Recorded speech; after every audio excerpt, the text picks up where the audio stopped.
Assalamualaikum warahmatullahi wabarakatuh. Saya Nurul Hikmah dengan NIM terakhir 011. Baiklah, saya akan memaparkan jawaban UAS saya, yaitu fungsi manajemen keuangan. Yang pertama itu keputusan investasi. Dalam perspektif konvensional, keputusan investasi adalah masalah bagaimana manajer keuangan harus mengalokasikan dana ke dalam bentuk-bentuk investasi yang akan dapat mendatangkan keuntungan di masa yang akan datang.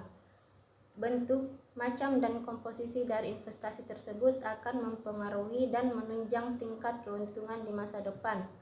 Investasi dalam ekonomi konvensional ditentukan oleh bunga dan spekulasi.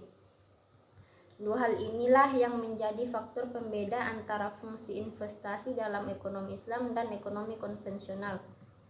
Dalam perspektif syariah, keputusan investasi dalam ekonomi Islam ditentukan oleh tingkat keuntungan yang diharapkan, dan dalam ekonomi Islam atau syariah tidak mengenal suku bunga.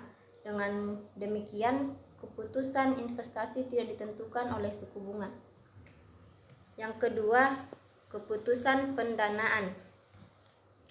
Dalam perspektif konvensional, keputusan pendanaan yaitu keputusan yang menyangkut komposisi pendanaan yang juga berhubungan dengan penentuan sumber dana yang akan digunakan, penentuan perimbangan pendanaan yang optimal, dan perusahaan menggunakan sumber dana internal atau bersumber dari pihak eksternal. Dalam perspektif syariah, keputusan pendanaan dapat bersumber dari zakat, wakaf, maupun instrumen keuangan syariah. Yang ketiga, keputusan dividen. Dalam perspektif konvensional, keputusan dividen yaitu menyangkut beberapa pertimbangan antara laba ditahan dengan dividen. Kebijakan dividen berhubungan dengan penentuan besarnya dividen payout ratio, yaitu besarnya persentase laba bersih setelah pajak dibagikan sebagai dividen kepada pemegang saham.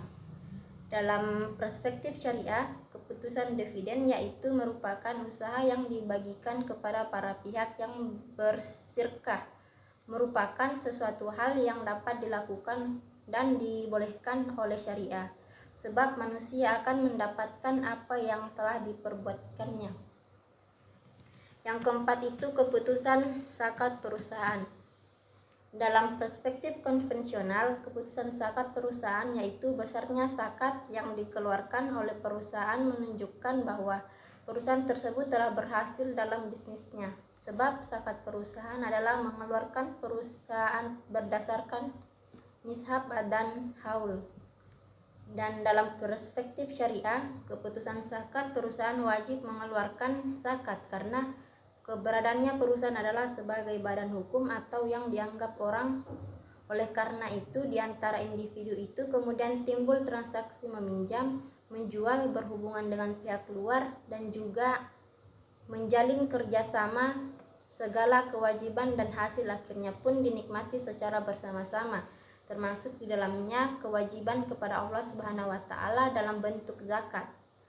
Dan demikian halnya juga dengan para ulama sepakat bahwa hukum menginvestasikan harta melalui pembelian atau pemilikan saham adalah sah secara syar'i dan keuntungan wajib dizakatkan. Itulah pemaparan jawaban UAS saya. Saya ucapkan wassalamualaikum warahmatullahi wabarakatuh.